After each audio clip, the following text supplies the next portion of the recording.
तो हम इससे प्रीवियस क्लास के अंदर पांच घटक ऐसे करे जा रहे थे, आर्थिक, सामाजिक, राजनीतिक, तकनीक, ऐसे करे जा रहे थे, ठीक है। लेकिन अब हम जो है बहुत ही ज़्यादा डीप से पढ़ने वाले हैं व्यावसायिक वातावरण के अंग। तो सबसे पहले तो व्यावसायिक वातावरण के 2 अंग होते हैं। पहला जो अंग होता है उसको कहते हैं आंतरिक, और दूसरा जो अंग होता है वो होता है बाहरी। आंतरिक के अंदर मैं आपको पहले भी बता चुका हूँ कि वो घटक जिसका व्यवसाय पे क्या होता है, जिसका व्यवसाय पे नियंत्रण होता है, वो तो आते हैं आंतरिक वातावरण के अंदर। और वो घटक जिस पे व्यवसाय का जो है कोई भी नियंत्रण नहीं होता है, जिस पे व्यवसाय का कोई भी नियंत्रण नहीं होता है, उसको हम कहते हैं बाहरी वातावरण। सबसे पहले हम बात करते हैं इन घटकों के रिगार्डिंग कि आंतरिक वातावरण जो है ये भी बिज़नेस को इफ़ेक्ट करते हैं, बाहरी वातावरण जो है ये भी बिज़नेस को इफ़ेक्ट करते हैं। ये बिज़नेस के अंदर उपलब्ध होते हैं और बिज़नेस के कंट्रोल में होते हैं। इसके अंदर कौन कौन से घटक आते हैं, पहले हम वो ज़रा बात कर लेते हैं। इसके अंदर घटक आता है कि आपके बिज़नेस का जो है क्या उद्देश्य है। इसके अंदर घटक आता है आपके बिज़नेस की क्या क्या पॉलिसीज़ हैं। इसके अंदर घटक आता है आपके बिज़नेस की जो उत्पादन प्रणाली है, आप प्रोडक्शन जो है किस मेथड से करते हैं। इसके अंदर घटक आता है कि आपके बिज़नेस की जो उत्पादन क्षमता है वो कितनी है। इसके अंदर घटक आता है कि आपके बिज़नेस का जो ढांचा है वो किस प्रकार का है। तो ये जो ये और भी घटक होते हैं बेटा, ये हमने 5 एग्जाम्पल यहाँ पे लिख दिए। ये जो घटक हैं, ये पांचों घटक जो हैं ये बिज़नेस के कंट्रोल में होते हैं। ये पांचों घटक जो हैं ये बिज़नेस के कंट्रोल में होते हैं। क्यों होते हैं बिज़नेस के कंट्रोल में? अबे क्योंकि ये बिज़नेस इसको खुद डिसाइड करता है, ये बिज़नेस के अंदर अवेलेबल है। बिज़नेस का उद्देश्य, बिज़नेस की पॉलिसीज़, बिज़नेस का production method, production capacity, organisation structure, ये सब बिज़नेस ने खुद फॉर्मुलेट करा है, ये बिज़नेस के अंदर अवेलेबल हैं। तो बिज़नेस जब चाहे इसको अपने अकॉर्डिंगली कस्टमाइज़ कर सकता है, चेंज कर सकता है। जब चाहे अपना उद्देश्य, जब चाहे अपनी पॉलिसी, जब चाहे अपना प्रोडक्शन मेथड, जब चाहे अपनी प्रोडक्शन कैपेसिटी, जो चाहे बिज़नेस इसको अपने अकॉर्डिंगली क्या कर सकता है, अपने अकॉर्डिंगली चेंज कर सकता है। ये सारे के सारे घटक बिज़नेस के कंट्रोल में होते हैं। बट मैंने आपको जो है 5th में लिखा हुआ है संगठन ढांचा, ये भी आगे आएगा। ऑर्गेनाइजेशन स्ट्रक्चर के कितने तरीके का होता है ये भी आगे आएगा। तो ये सारी चीज़ें बिज़नेस के अंदर अवेलेबल होती हैं, तो बिज़नेस इसको अपने अकॉर्डिंगली क्या कर सकता है, कंट्रोल में कर सकता है। और मैंने आपको ये बताया था कि व्यावसायिक वातावरण का जो लिंक है ना बेटा, वो इससे नहीं है। ये व्यावसायिक वातावरण नहीं है। व्यावसायिक वातावरण क्या है? व्यावसायिक वातावरण ये है बाहरी वातावरण। वो घटक जो व्यवसाय के नियंत्रण में नहीं होते और व्यवसाय के बाहर उपलब्ध होते हैं। वो घटक जो व्यवसाय के बाहर उपलब्ध होते हैं और जिन पे व्यवसाय का कोई भी नियंत्रण नहीं होता, उनको बाहरी घटक कहते हैं। बाहरी वातावरण के अंदर उनको शामिल किया जाता है। ये जो घटक थे, ये घटक जो हैं व्यवसाय के अंदर क्या होते हैं, व्यवसाय के अंदर उपलब्ध होते हैं, बिजनेस के अंदर, संगठन के अंदर।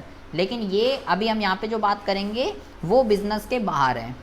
इसके अंदर क्या है, हम जो यहाँ घटक करे जा रहे हैं, इसके अंदर जो है 2 तरीके के घटक आते हैं। जितने भी बाहरी वो घटक जो बिजनेस के कंट्रोल में नहीं है, उन सारे घटकों को हम 2 जगह क्लासीफाई कर सकते हैं।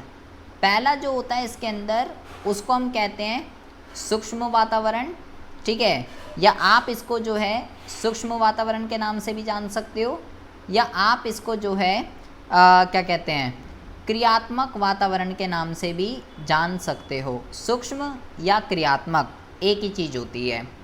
दूसरा जो होता है वो होता है समष्टि वातावरण, ठीक है, समष्टि वातावरण, या आप इसको जो है, इसका भी दूसरा नाम है आप इसको जो है सामान्य वातावरण के नाम से भी जान सकते हो।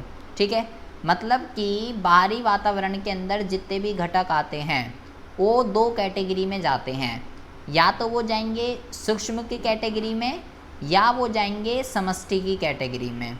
कौन से घटक सूक्ष्म की कैटेगरी में जाते हैं और कौन से घटक समष्टि की कैटेगरी में जाते हैं, सबसे पहली बात तो आपको जो है ये समझना पड़ेगा। ठीक है जी, मैंने आपको जब मैं उसकी विशेषता आपको पढ़ा रहा था तो वहाँ पे भी एक वर्ड आया था सामान्य शक्तियाँ और वैसी शक्तियाँ, अगर आपको याद हो तो वहाँ पे मैंने आपको ये बताया था कि कुछ घटक ऐसे होते हैं जो प्रत्येक फर्म को या तो अलग अलग तरीके से प्रभावित करते हैं, या कुछ घटक ऐसे होते हैं जो सभी फर्मों को सेम तरीके से इफेक्ट करते हैं। मान लो 3 फर्में हैं ए बी सी, तो कई सारे घटक ऐसे होंगे जो ए को अलग तरीके से, बी को अलग तरीके से, सी को अलग तरीके से इफेक्ट करेंगे, या कुछ घटक ऐसे होंगे जो ए बी सी तीनों को एक ही तरीके से इफेक्ट करेंगे। तो वो घटक, बड़े ध्यान से सुनेंगे, वो घटक जो सभी फर्मों को, हम यहाँ पे लिख देते हैं कि सभी फर्मों को क्या करते हैं, सभी फर्मों को अलग अलग तरीके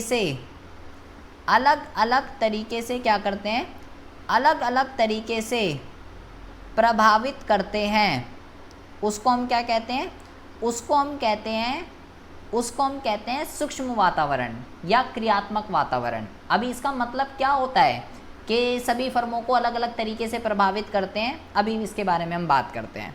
जैसे कि हाँ जी बताइए आशीष। सर हम इसे विशेष शक्ति कहेंगे या सामान्य? है जी, ये विशेष है, विशेष। एक होती हैं विशेष शक्तियाँ, एक होती है सामान्य शक्तियाँ। तो जो विशेष शक्तियाँ मैंने आपको बताई थी सभी फर्मों को अलग अलग तरीके से प्रभावित करती है, इसको हम जो नाम देंगे ये है भाई विशेष शक्तियाँ। ये जो है ये विशेष शक्तियाँ हैं। ठीक है, क्या लिख दिया है मैंने, विशेष शक्तियाँ, ये विशेष शक्तियाँ हैं भाई। ठीक है, अच्छा, और ये जो है इधर अब इधर आ जाइए। पहले कौन से घटक हैं जो सभी फर्मों को अलग अलग तरीके से इफ़ेक्ट करते हैं, जैसे कि बहुत ही ज़्यादा ध्यान से सुनेंगे। यहाँ पे जो घटक आते हैं बेटा, सबसे पहला इसके अंदर घटक आता है ग्राहक, दूसरा जो इसके अंदर घटक आता है वो आता है क्या कहते हैं इसको, पूर्तिकर्ता, तीसरा जो इसके अंदर घटक आता है ये आता है प्रतियोगी, चौथा जो इसके अंदर घटक आता है उसको हम कहते हैं जनता, और पांचवा जो इसके अंदर घटक आता है उसको हम कहते हैं मीडिएटर, विपणन मध्यस्थ। अब ज़रा ध्यान से समझिए, ये जो 5 घटक है ना, इन 5 घटकों को सूक्ष्म वातावरण के अंदर काउंट किया जाता है। अब क्यों काउंट किया जाता है, क्योंकि बेटा ये सबसे पहली बात तो ये दोनों किसके पॉइंट हैं, ये दोनों पॉइंट है बाहरी वातावरण के। और बाहरी वातावरण में मैंने क्या बोला, वो घटक जो बिजनेस के कंट्रोल में नहीं होते, जिनका व्यवसाय पे कोई भी नियंत्रण नहीं होता और व्यवसाय के बाहर उपलब्ध होते हैं, वो भाई बाहरी वातावरण के अंदर आएंगे। और लिखा हुआ है सभी फर्मों को अलग अलग तरीके से प्रभावित करते हैं। इस लाइन का मतलब क्या है, मान लीजिए एक ए फर्म है, एक बी फर्म है और एक सी फर्म है। ठीक है, 3 फर्में मैंने यहाँ पे आपको ले ली हैं।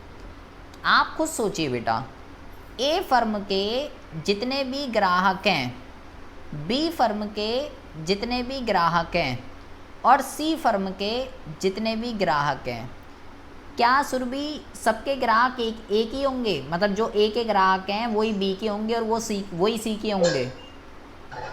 जी नहीं, ऐसा नहीं होगा। अबे ए का काम कुछ और हो सकता है, बी का काम, अगर काम सेम भी हुआ तब भी भाई ए के अपने कस्टमर होंगे, बी के अपने कस्टमर होंगे और सी के अपने कस्टमर होंगे। सबके ग्राहक, हर फर्म का जो ग्राहक होता है वो अलग अलग होता है। सिमिलरली ए जो है, ए मान लीजिए एक्स बंदे पूर्तिकर्ता मतलब सप्लायर, ए जो है एक्स बंदे से माल लेता है, बी जो है वाई बंदे से मान लेता है और सी जो है वो जेड बंदे से मान लेता है। अगर मान लीजिए ए की और एक्स की लड़ाई हो गई, ए की और एक्स की लड़ाई हो गई, तो क्या बी और सी के पास भी मान नहीं जाएगा प्रीति? क्या सर जाएगा। बी और सी के पास तो माल जाएगा। इसकी लड़ाई हो गई, ए के पास माल नहीं जा रहा क्योंकि एक्स ने देना बंद कर दिया, एक्स माल नहीं दे रहा। ए के पास एक ही सप्लायर था, केवल एक्स से माल लेता था। ए और एक्स की लड़ाई हो गई, तो भाई ए और एक्स की अगर लड़ाई हुई है तो मेरे भाई उसका इफेक्ट तो केवल ए पे पड़ेगा ना, उसका बी और सी से क्या लेना देना। बी को थोड़ी ना सप्लाई करता था एक्स, ना सी को करता था, तो वो केवल ए को इफेक्ट कर रहा है, बी और सी को तो इफेक्ट कर ही नहीं रहा क्योंकि बी का सप्लायर अलग है, सी का सप्लायर अलग है। बी और सी को तो जैसे माल मिलता था वैसे ही मिलेगा। अच्छा, अब आ जाइए प्रतियोगी। प्रतियोगी का मतलब है बेटा कॉम्पिटिटर। मान लीजिए ए का कॉम्पिटिटर पी है, मतलब जो काम ए करता है वही काम पी करता है। बी का जो कॉम्पिटिटर है वो है क्यू, जो काम बी है सेम काम क्यू का है। और सी का जो कॉम्पिटिटर है वो है आर, जो काम सी करता है वही आर करता है। तो बेटा इन दोनों के बीच में जिस टाइप का कंपटीशन है, क्या आशीष बी और क्यू के बीच में भी ऐसा ही कंपटीशन होगा जैसा ए और पी का है? No sir. नहीं, क्योंकि भाई ए का कंपटीटर पी है, पी बी का कंपटीटर थोड़ी है। इसका काम तो इससे मेल खाता है, तो पी ए को इफेक्ट करेगा ना कि बी और सी को। क्यू बी को इफेक्ट करेगा ना कि ए और सी को। आर जो है वो सी को इफेक्ट करेगा ना कि ए और बी को। पी क्यू आर, पी इसका प्रतियोगी है, क्यू इसका प्रतियोगी है, आर इसका प्रतियोगी है। सबके कॉम्पिटिटर अलग अलग होते हैं। तो यहाँ पे मैंने 3 एग्जाम्पल से आपको समझाया। सबके ग्राहक अलग अलग होते हैं, सबके सप्लायर अलग अलग होते हैं, सबके कॉम्पिटिटर अलग अलग होते हैं। और सिमिलरली ये दोनों भी आ जाएंगे। मध्यस्थ, मध्यस्थ का मतलब होता है मीडिएटर। मीडिएटर का मतलब जैसे माल बेटा पहले मैन्युफैक्चरर पे होता है, फिर होलसेलर पे होता है, फिर रिटेलर पे होता है और फिर कस्टमर पे जाता है। तो ये जो बीच में होलसेलर और ये जो बीच में रिटेलर आते हैं, इसको कहते हैं मध्यस्थ। इसको हम क्या कहते हैं? मध्यस्थ। ये मीडिएटर है। तो मान लीजिए ए का जो मीडिएटर है, ए का जो मीडिएटर है वो है बेटा सुरभि। सुरभि ए की मीडिएटर है। प्रीति जो है वो बी की मीडिएटर है और आशीष जो है वो सी का मीडिएटर है। मतलब ए अपना माल उपभोक्ता तक पहुंचाने के लिए सुरभि का मदद लेता है, बी अपना माल कस्टमर तक पहुंचाने के लिए प्रीति की मदद लेता है और सी अपना माल कस्टमर तक पहुंचाने के लिए आशीष की मदद लेता है। अब सी की और आशीष की लड़ाई हो गई, बहुत तगड़ी, माँ बहन वाली हो गई।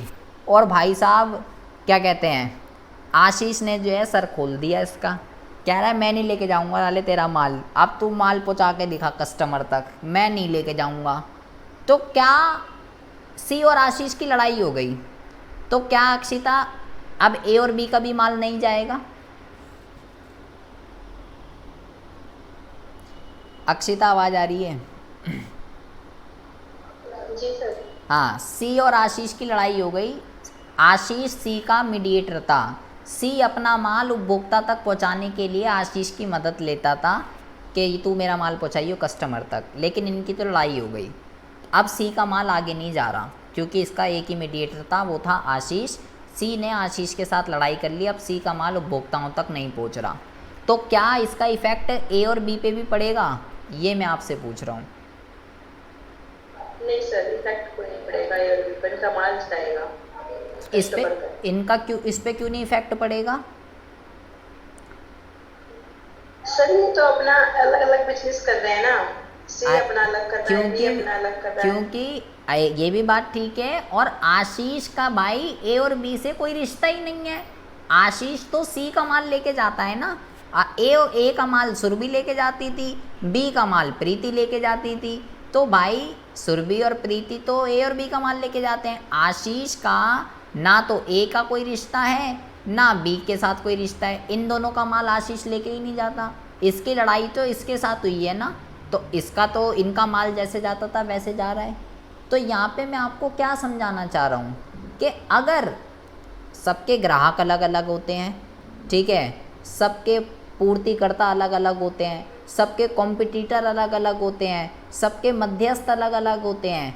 अगर एक फर्म का, अगर किसी फर्म का ग्राहक के साथ, पूर्तिकर्ता के साथ, प्रतियोगी के साथ, जनता के साथ या विपणन मध्यस्थ के साथ अगर तालमेल खराब हो जाता है तो इसका मतलब ये नहीं है कि मार्केट के अंदर जो और दूसरी फर्म्स हैं उनका भी सेम इफ़ेक्ट पड़ेगा, ऐसा नहीं है। हर फर्म का अपना अलग ग्राहक, पूर्तिकर्ता, प्रतियोगी, जनता और विपणन मध्यस्थ सब अलग अलग होते हैं। इसलिए यहाँ पे ये लिखा हुआ है कि सभी फर्मों को अलग अलग तरीके से प्रभावित करते हैं। आई होप आपको इस लाइन का मतलब समझ में आ गया होगा। और इसको विशेष शक्तियों के नाम से जाना जाता है, विशेषताओं के अंदर भी बोला था। ये भी घटक व्यवसाय के बाहर उपलब्ध होते हैं, व्यवसाय पे इनका कोई कंट्रोल नहीं होता और इसको हम जो है सूक्ष्म वातावरण के नाम से जानते हैं।